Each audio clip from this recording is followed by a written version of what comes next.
Mitch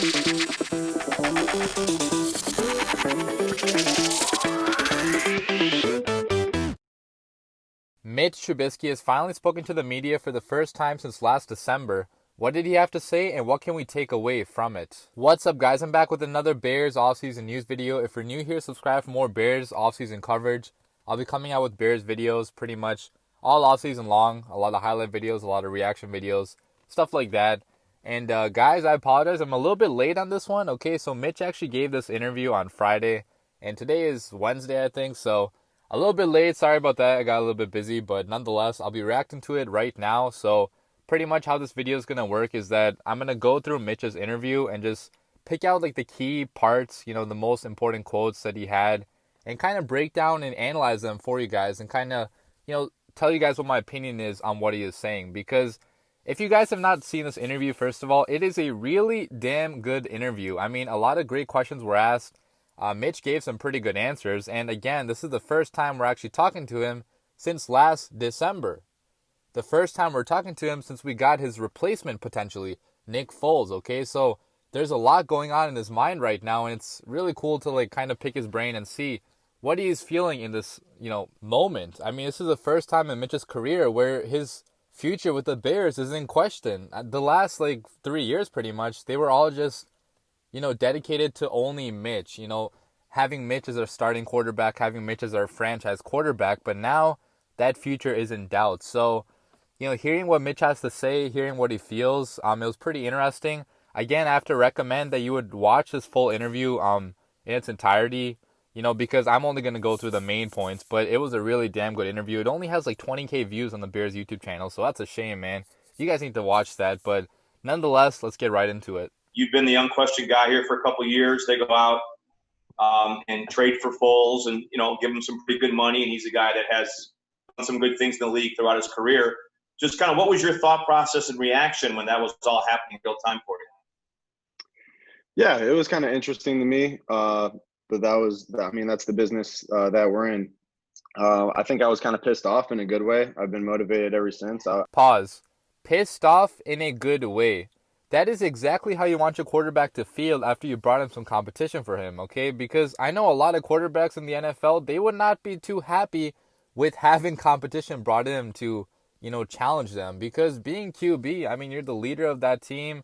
You have a lot of, resources kind of put into you, okay? The whole organization is kind of dedicated towards you. And to see just competition come out of nowhere, see another guy just walk in and potentially take your job, that can... A lot of players, I feel like, would take that personally, but Mitch Trubisky so far, it's looking like he's not taking that personally at all. He's saying that he's pissed off in a good way, which that is what you really want him to feel, okay? You don't want him to just stand aside and let Nick Foles take his job. You want him to be mad. You want him to be competitive, have that fire in him that, is going to push him to the next level, hopefully. So I love to see Mitch Trubisky still motivated like this. I love to see him not being dragged down by what the media is saying or what other people are saying out there, because there's a lot of hate on Mitch Trubisky right now. So he should be mad. I'm glad he is mad, and hopefully that can push him to the next level and, making the best quarterback he can possibly be. Foles has a crazy career as well, so it's been cool having him in our room talking ball. I know we're going to push each other, but I still feel like this is my team, and I'm excited for the competition and just get back on the field with my guys and show everybody what I can still do and how hard I've been working this offseason. Pause. I still feel like this is my team. That's a bold statement from Mitch Trubisky. After the poor season he had last year, after, all the hate he's gone through, after, his potential replacement being brought here, to still say that this is my team, it takes a lot of confidence. But when you look at the situation, Trubisky is actually right, okay? This is still his team as of now. Playing quarterback requires you to be a leader, and it requires you to know your teammates and for your teammates to actually trust you and believe in you. Whether you guys like it or not, a lot of Mitch Trubisky's teammates still trust and believe in him, okay? Mitch Trubisky, the entire last season, he still had the locker room.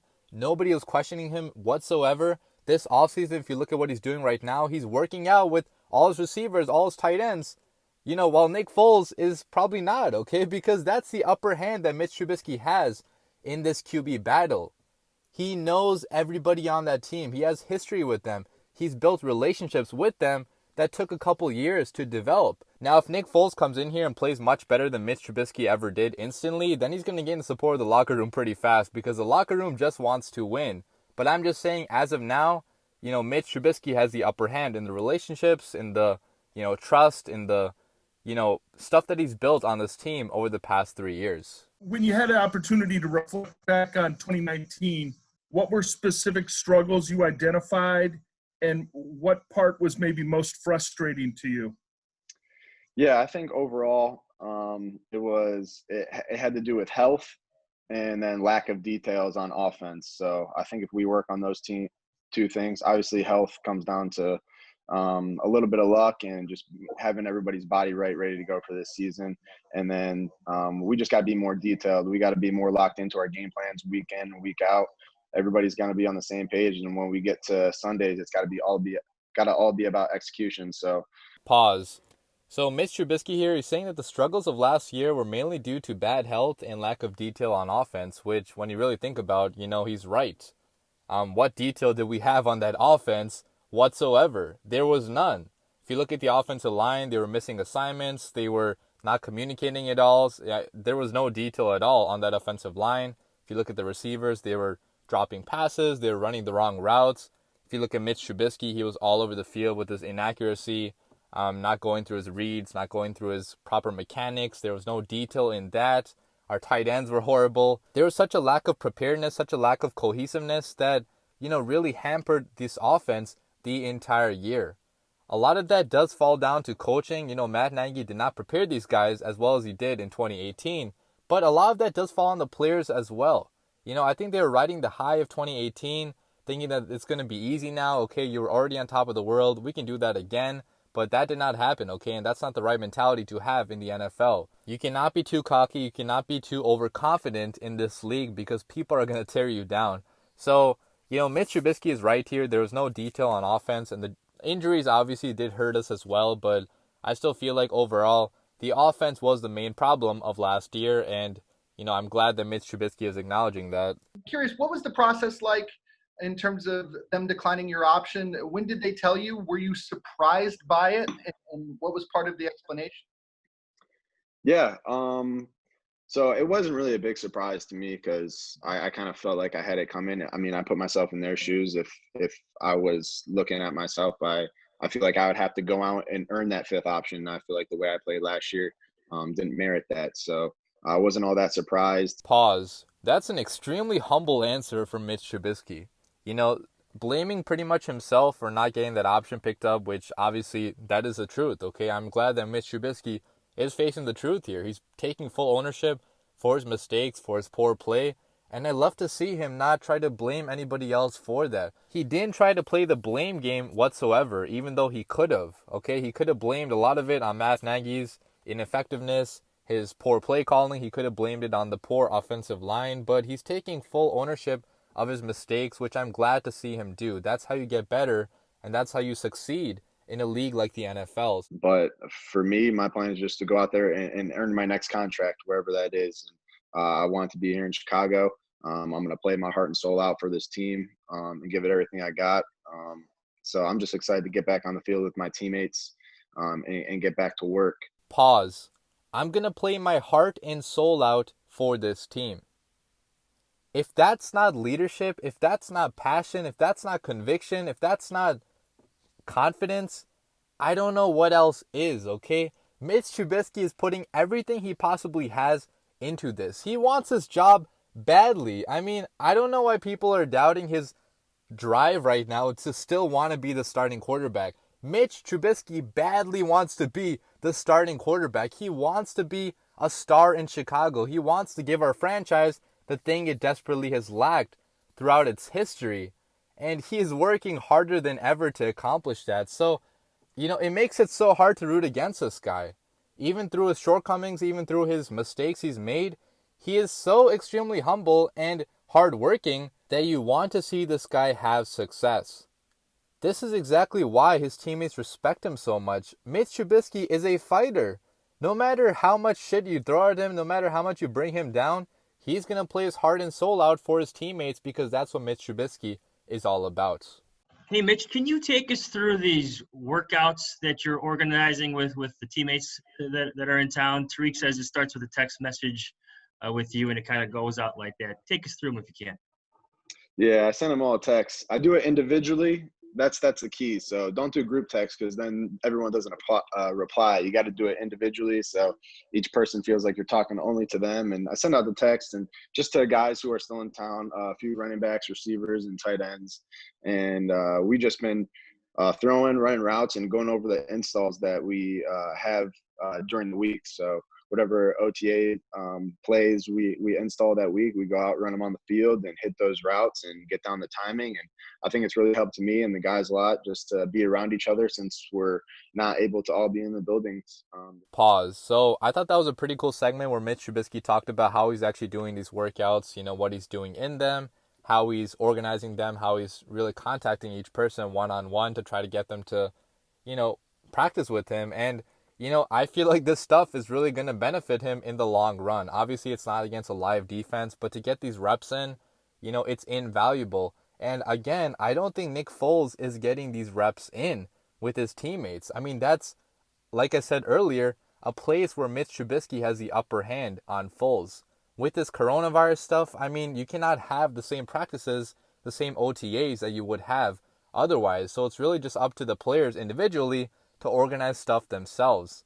And, with Mitch Trubisky's relationships, that's a lot easier for him to do than Nick Foles. What will your mindset be when it's just a small sample size to show the coaching staff? Yeah, I think because it's a small sample size, I think the advantage goes to me just because I've been the starter here the last 2 years. These are my guys, my teammates, and guys I've built super strong relationships over the last 2 years. But at the end of the day, it comes down to on-field performance. I think we both know that, the coaches know that, and our teammates know that. So, pause. If it's a small sample size, I think the advantage goes to me.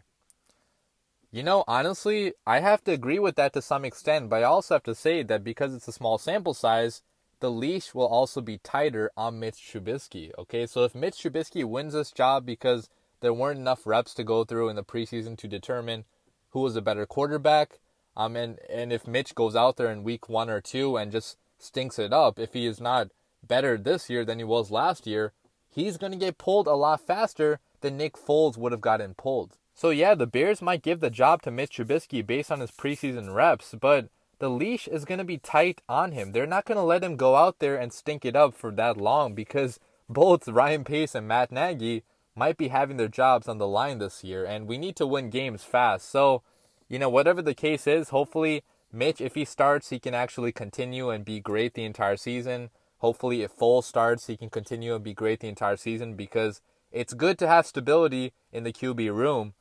I feel like I'm in a good mental space right now. I'm very driven and motivated to do a lot more than I did last year, to push myself in ways I haven't pushed myself before. In the film room, knowledge of the offense, mechanics and footwork, and holding myself to a whole new level so I could play at a different level, so I could not make mistakes and play the way that I believe I'm capable of playing. And hopefully that rallies my teammates and pushes them to a different level as well to raise their details, to go out there, practice harder, leave it all on the field. And I think hopefully it'll just make our offense and our whole team better. But pause. I feel like I'm in a good mental space right now. That's pretty important to hear from Mitch Trubisky. His mentality is everything. Your mentality is everything, no matter what you do, no matter what your job is. But if your head is not screwed on correctly, if you're not in the right mental space, you're obviously not going to have success. So, to look at this interview and kind of see how Mitch seems so calm and seems, so relaxed, it's really a great sign. He's not taking so much stress. He's not taking so much of that, unnecessary pressure that a lot of the media has been putting on him. He's just going out there and trying to do the best he possibly can with what he has to work with. And one more thing I have to mention also with regards to Mitch being more relaxed here is that his tone and his voice, don't they sound kind of different? I mean, I swear to God, Mitch Trubisky's voice just seems a lot deeper than it usually does. And, that probably means because he's not as nervous, because when you're nervous, your voice goes a little bit higher. So, he seems more relaxed here, and, his voice might be a sign of that. Or maybe I'm just reading too much into things like I always do, but I don't know. What do you guys think? So, I like to see Mitch Trubisky like this, because last year in his press conferences, he was pretty annoyed with the media and with how they were treating him. And obviously, this is only a virtual interview, so from the comfort of his own house, obviously it's going to be a little bit more relaxed. But I just feel like overall, he feels more confident, he feels more mature than I've ever seen him ever before. Mitch, another thing on the being pissed off in a good way. Would it be fair to say, or were you surprised when the Bears signed Nick Foles? Surprised that they brought in competition? No, they said they were going to do it, so it wasn't a big surprise. So it was. It is what it is. It's good to be pissed off a little bit. It's good to have that motivation. I think everyone on our team should be, by the way we performed last year, going 8-8 and coming short of the playoffs. We need to get back to the playoffs, and we need to have a different mentality that we did last year. Pause. So I love that Mitch Trubisky here, he talks about how the entire team should be pissed off, how being 8-8 is not good enough, how they need a different mentality this year, because that's what I've been talking about also in a lot of my other videos. I mean, the team's mentality in 2019 was not the same mentality they had in 2018. There was no underdog mindset anymore. There was no we want to prove everybody wrong mindset anymore. Like, they were the hunted, and they did not enjoy being the hunted. They did not enjoy, being in that spotlight. They did not play up to that spotlight at all. So I feel like next year, if they go into a mentality, not next year, next season, if they go into that season with the mentality that, look, okay, we have to prove everybody wrong again. Nobody believes in us, but we're going to believe in ourselves. Like, that's going to help them a lot. And they all have to be pissed off at what happened last year. I'm glad that Mitch Trubisky, again, is really pissed off, because being pissed off a little bit, it is always good. You need that extra motivation. You need that extra fire. And I'm glad Mitch Trubisky has that. Hey, Mitch, good to see you. What have your interactions been like with Nick? I know that you guys chatted right after he joined the team, and he seemed to think that went well. Would love your perspective on that and just how you guys have worked together via Zoom or what the room has felt like in this virtual world. Yeah, it's been great. Nick is a really good dude. It's been all positive, healthy relationship. And the first conversation we had, I think we both made it a point that it's important for us to be a part of a great quarterback room. That's what we want. So it's me, Nick, and Tyler included. And our job is to push each other, help each other get better, and make sure we're prepared to go out into the football field. And I think. Pause. So it seems like Mitch Trubisky and Nick Foles have a pretty good relationship right now, which doesn't surprise me whatsoever. If you look at the type of guy that Nick Foles is, he's also super humble. He only cares about the team. He doesn't care about the spotlight or any of that other stuff. I mean, he's a true leader as well. So I feel like Nick Foles' personality and how he conducts himself, it is going to be so beneficial to this team. I mean, he's going to provide competition to Mitch, but he's not going to be like, super tense with him. He's not going to have those fights with him. At least right now, it doesn't seem like it, because both of them are pretty humble guys. They're hard workers. They're competitive, but they're also respectful. They respect each other, and, there's no bad blood there. So I love to see that camaraderie, between Nick Foles and Mitch Trubisky. Now, I doubt Mitch Trubisky wants Nick Foles there, because, come on, who wants somebody to come into where you work and just steal your job? Nobody wants that, but that's part of the motivation. And I'm glad that Mitch Trubisky does not take that personally, and he's cool with Nick Foles. DeFilippo, I know he did wonders for Foles, but can that make a difference even without being on the field? Have you noticed that a guy like DeFilippo, and I guess Laser too, but especially DeFilippo, has made a difference or can make a difference for you?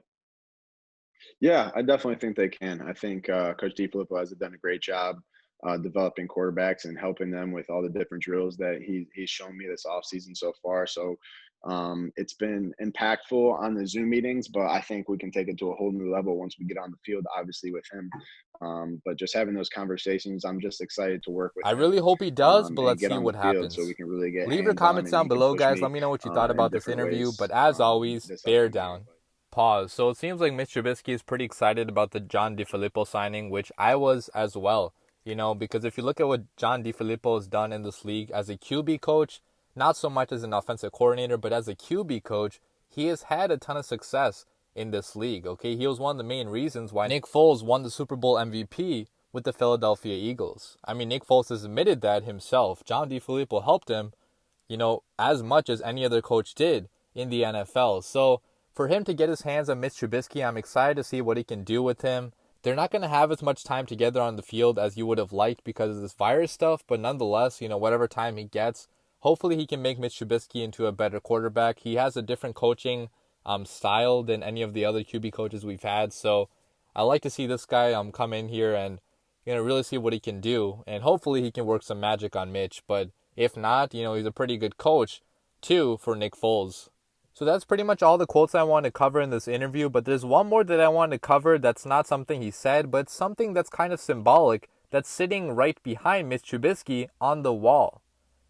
I'm going to put it on the screen right now. It's a quote by Teddy Roosevelt. It's called "The Man in the Arena." And I'm not going to read the whole thing to you, so you can pause the screen right now to read it in full. But pretty much, this quote is such a good representation of the situation that Mitch Trubisky is in right now. If you look at just the first line, man, it is not the critic who counts. That is so damn true, man. I mean, Mitch Trubisky is constantly criticized from every angle by every media outlet and the fans as well, but it does not actually matter, okay? What the fans say, what the media thinks, it does not matter at all to the man in the arena. Okay, the man in the arena whose face is marred by dust and the sweat and blood, who strives valiantly, who errs, who comes short again and again. The only thing that matters to that guy is himself and his mentality. Nothing else on the outside can impact him because he is the one that's actually doing everything. He is the one, that's actually in the arena. So, I thought that was a pretty interesting quote, and I love that Mitch Trubisky takes, inspiration from a quote like this because it so accurately describes the situation he's in. I'm a big believer in putting motivation on the walls where you sit or where your room is.